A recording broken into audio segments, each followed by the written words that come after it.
Masih mau nanya, masih nanya opo malah acting kodok. Manfaat legs day apa?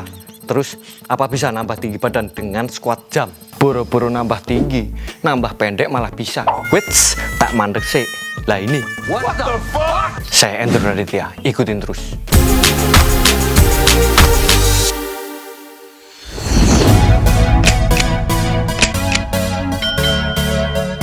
Saya tahu dari mana pemikiran squat jam bisa nambah tinggi apa enggak. Dari mata turun ke hati, matamu.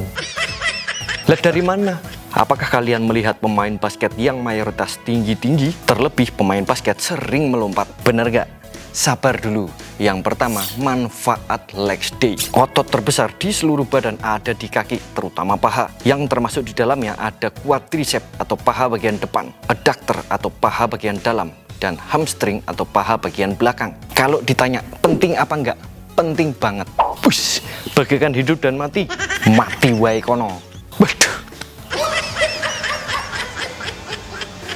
Begini mas, pembentukan otot itu sebuah proses di mana otot harus rusak karena latihan atau kita sebut dengan istilah hypertrophy, dan nantinya akan recovery saat kita istirahat dan otot akan menjadi lebih besar dan lebih kuat. Dan itu semua adalah sebuah proses. Sekarang coba saya persimpel. Saat kita belajar masak, pasti kita akan lama dalam mengumpulkan bahan dan memasaknya. Tetapi jika kita sudah terbiasa, maka proses masak-memasak pasti akan lebih cepat. Masuk akal ya sampai sini? Itu kan masak, yang sama-sama proses yang ada di badan ada nggak?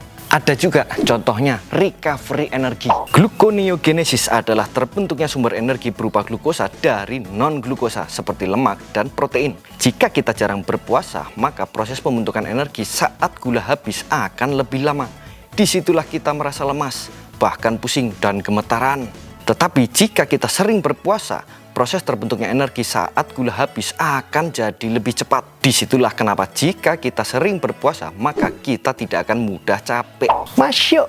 Nah, balik ke legs day. Karena paha adalah otot terbesar, jadi jika kita sering melatih otot di paha, kita sama saja melatih pembentukan otot. Tidak hanya berdampak di paha saja, saat kita latihan dada misalkan, proses pembentukan otot juga akan lebih cepat jika kita memiliki banyak otot di paha. Begitu juga otot back akan lebih cepat terbentuk jika kita membiasakan latihan kaki. Oke, sampai sini paham kenapa legs day itu penting? Siap, paham. Nah sekarang, apakah squat jam bisa bikin tinggi?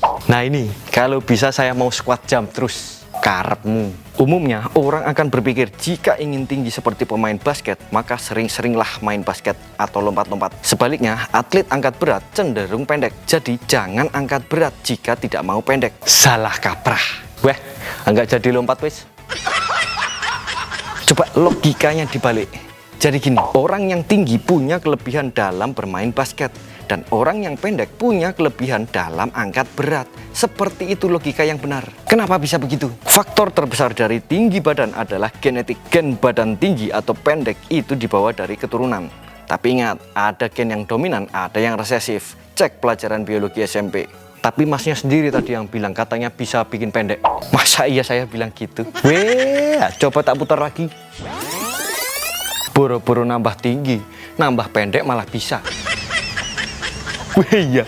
Jadi gini, yang berperan dalam tinggi badan seseorang itu adalah lempeng pertumbuhan atau growth plate. Pada tahun 1963, Robert Salter dan William Harris mengeluarkan jurnal yang berisi klasifikasi kerusakan pada lempeng pertumbuhan atau growth plate, atau sering kita kenal dengan Salter-Harris fracture. Dan kerusakan growth plate ini bisa mengakibatkan proses tumbuh tinggi badan seseorang terhambat. Emang squat jam bisa bikin rusak tulang?